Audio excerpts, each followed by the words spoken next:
All right. We are probably already live. Sorry for the delay, everyone.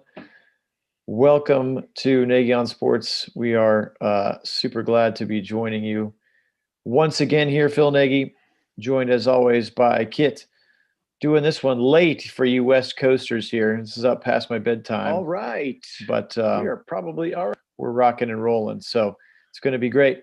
But without further ado, Kit, let's get into what the Browns need to do today now, since it's 12:05 Eastern Standard Time on game day.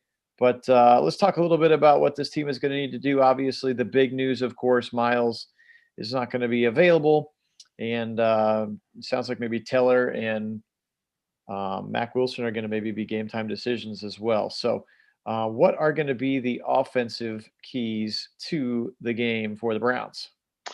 So on offense, well, first of all, hopefully Teller does play for us. He's definitely a big part of that for us, especially with Hubbard out for the COVID stuff. So really hoping that Teller will play, but we'll have to see on that one.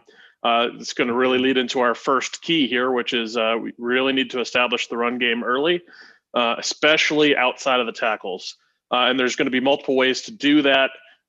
This team is vulnerable, meaning the Eagles vulnerable to the rush, but primarily it's been quarterbacks, which Baker Mayfield isn't really known for that, so that's not really going to be his game so much. But not so much the actual running backs that are getting all this yardage, although they haven't faced anybody quite like our offensive line in the run game or like Chubb and Hunt. So I think that we have a good chance to really establish our running backs in this game. But outside of the tackles is really where we want to attack them. That's where they're vulnerable. And that's something that we can do with both those guys, as well as kind of the jet sweep action, I think is something that we could definitely be looking at for, your DPJs, your Landry's, your maybe Hunt, some of those guys, and get get a guy out there in some open space. We can really take advantage of that space and establishing that game early, I think is going to be important for us. Second piece of that, similar, but more on the passing game side of things, is we really need to attack from the slot. I think Jarvis Landry having a big game for us in this game is going to be really important. So I think this is the game for Karen. This is the game to get Jarvis his touchdown, hopefully, get him on the board. But we really need to get him going and really exploit the matchup because Roby Coleman has really not done particularly well this year. He's allowed a lot of production out of that slot corner position. So Jarvis can definitely feed in this one, and we need to take advantage of that matchup. And then the last piece of it is really going to be heavy dose of our tight ends across the middle. They're really weak in the linebacker coverage as well. Like in the 30s to 50s for some of their linebackers in coverage. So we're definitely going to be able to do some of the quick developing routes over the middle, slants, those kind of positions out of either the slot or the tight ends coming over the middle to get some action in this game. And I think we can really get this thing going between the run game and then the fast developing routes over the middle. Yeah, that sounds like a great plan, especially for low 40s and rainy again, almost. It seems like the new Cleveland weather. Sure does. With all these back-to-back crappy weather games. So, all right, what about the defensive side of the ball? Okay, so on the defense, obviously with Miles being out, that's a huge blow.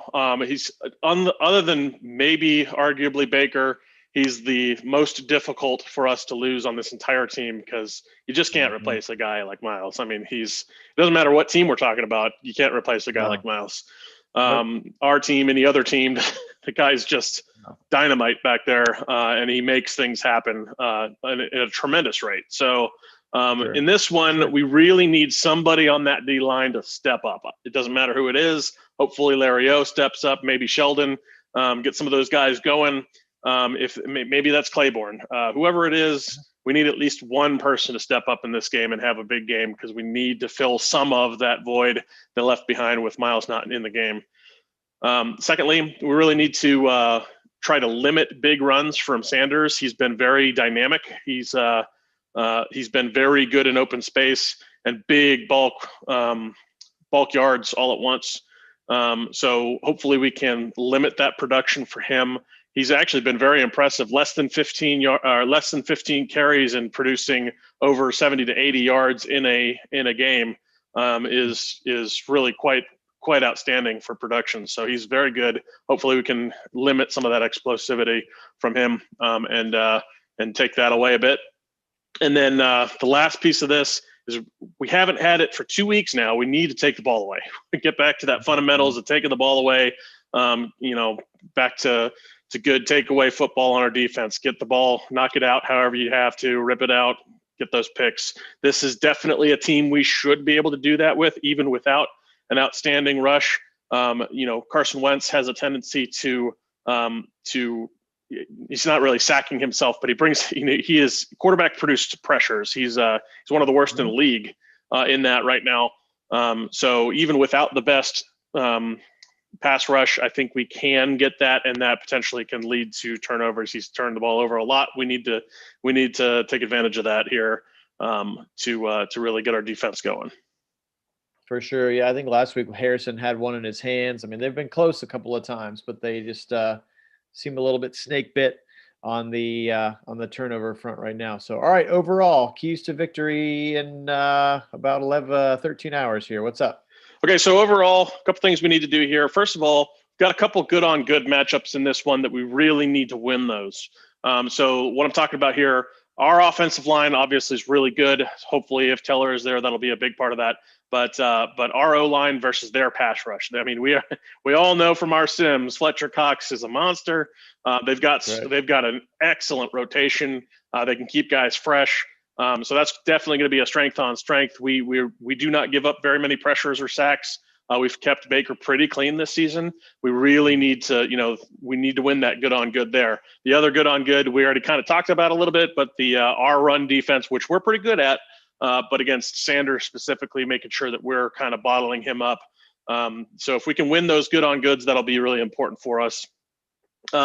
Next piece of this is just we have to out execute them. Obviously, there's no such thing as a perfect football game, but execution and going into it with that in mind is really important. The Eagles have been prone to a lot of big mistakes, mental errors, and if we out execute them in this one, we should be pretty good shape to win this one. And then the last piece of this, I think this one is a really good opportunity to show, not that we haven't done this in the past, but this is a really good opportunity for our coaching staff to just flat out coach the Eagles. Because nice. I think Pederson has kind of lost his edge a little bit. I think a lot of people are not really given credit enough to what Reich did there, and I think that's kind of been exposed a bit. So if we can go into this game and really outcoach them, I think we're going to be in really good shape. That's the play calling, that's the adjustments, that's sure. The clock management, all that stuff. For sure. No, I'm with you. All right. I've already forgotten what the sim score was. Was it 27-24? Yeah, it was something like that. I forgot. It was very forgettable. I have to go back to our channel to find out what the sim score was. It was an unfortunately forgettable game. Yes. I'm pretty sure it was 27-24. I'll change that if I need to. But so our sim score was 27-24. Which did not end in our favor. The Sim Browns have been terrible this year. No, they're like opposites. I know. Well, yeah. So if it is opposite, we'll be 7-3, which works. But what's the official Nagy on Sports score prediction for today? So I think this one, the weather is going to affect both of these teams somewhat. It's not going to be as windy, but I think that is going to limit somewhat the scoring. So I'm going to give this one to the Browns 24-17. Okay, 24-17 Browns. Let's do this for sure. For sure. Well, again, I'm hesitant to even talk about the sim and comparing the stats because it was so bad and Baker was so bad. So I don't even want to throw the 2 to 3 turnover mark out into the atmosphere. So yeah, we can't be having that. Let's just talk about three guys maybe that you haven't mentioned. Who do we need to see a good game from? Maybe that's not the, marquee matchup kind of guys. Just pick 3 rando Browns who need to play well tomorrow. Right. So big question mark as to, and this is not specifically a guy, because I think we could see multiple people filling this, but with Andy Janovich out, I think there's a lot of question mark as to how do we fill that exactly. Is it? I don't think they're gonna. It doesn't sound like they're bringing up Stanton. So. Oh, they did call him up. They called him up today. They did call him up. Okay, I missed it. They did call him up. Okay, so we'll see if Stanton fills up that role. But if he does, okay, great. We need to see a big game from him, because that's going to be a big ask. I mean, he's not going to be in there a ton, but those are important. Yep. Those are important reps, and we need to see some definite action. However, we could also see tight ends and or Hunt in that position. So asking them to have a big game is going to be important. I mean, it doesn't seem like it's a lot, but those blocks can mean a lot in the run game. So seeing them lead. So fullback replacement, check. Yes, got it. Exactly. Okay, so another one that I think we need to take a watch out. We already kind of talked about this a little bit, but I'm gonna more focus on one of these. Is I think we need to see Harrison Bryant specifically stepping up. Okay. In his role, because I think there's going to be a lot of opportunity for Austin Hooper in this game. I think we may see a lot more targets for him, but Harrison Bryant also can get that production, and he's really been more of their weapon through this season, that we've seen him getting it open in space with those sure hands. So those quick developing routes for him, I think they're going to be pretty important. And then the last one, I'll flip it over to the defensive side of the ball here. I think we need to see some good play out of our linebackers this weekend. So today, I guess later today, but I think we need to see some good coverage from our linebackers, because that's potentially where a lot of our takeaways could occur. Is over the middle there with either the ball that gets batted down because he kind of allows himself to get pressured, and then the fluttering ball that the linebacker potentially could pick, or some of those tight end routes over the middle. The fact that Ertz is not back is helpful for us. Goddard hasn't been great, so it gives us some opportunity to potentially take the ball away, and I think our linebackers could be a big part of that.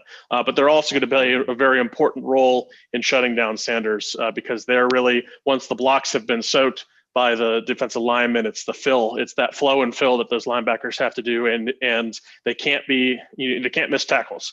Missing tackles on Sanders is going to lead to big yardage, and that's what we need to avoid. For sure, that would be brutal. All right, well, we appreciate it. Hey, Keith popped on the stream, and he thinks it's going to be 17-13 Browns. I can see that. And he would like to see Baker be a little bit more effective in the bad weather. So we'll see. We'll see if those come to fruition, Keith. We appreciate you being on. Yeah, Keith, I think for the weather piece of this, less wind, more rain, I think that bodes well for Baker. He's done pretty well in wet conditions, but not windy. And the last two games have been predominantly the wind, not the rain. So I think that bodes well for Baker in this one. For sure. All right. Well, that's going to wrap it up here. Again, sorry for the late night. A couple of you caught on, and the West Coasters, you're just dealing in. I can't stop yawning here because it's past my bedtime, but we got it going. We got it popping, and it's game day officially now, at least in the Eastern time zone. It's game day already, so we're pumped. The Browns could be 7-3 in a couple of hours, which would be pretty awesome. So never an easy week in the NFL. It's just literally about getting that dub. Doesn't have to look pretty. Doesn't matter. Just as long as you have one more point than the other team, that's what matters. So that's what we hope to see. But I really appreciate it. Thank you, subscribers. It's been a lot of fun. So thank you. Join us sometime later tonight. Sometime Sunday evening, we'll do the post-game analysis. We'll see how these keys checked out, and we'll talk a little bit more Browns then. Again, Kit and I do it every week anyway. So if you want to chime in with us, go ahead and do it. But until then, we'll leave you as we always do. Go